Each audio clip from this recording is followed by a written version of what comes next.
برای بله برای استخدام استخدام شرکت دو اومدم. مسئله اصلی ما اینه که شما یه کسی رو ما میخوایم که مورد اطمینان، یعنی اعتماد برای ما خیلی مهمه. حالا با نمیدونم ما چه جوری میتونیم خوب کسی پیدا کرده، خوب کسی و منم خوب جای اومدم.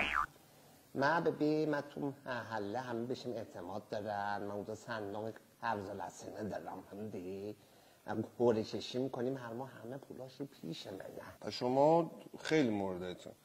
خیلی موردتون.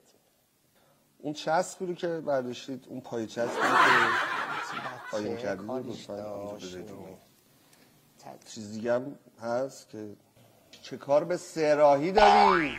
اوشنم ها تو برق نشیشیدم، همونجا گذاشتم فعلا خودش آرشه. کمک بخوخ بسر پاس تو سرم میخواستم بردارم، موقعیتش تیغ داره دیدم فرو میرم.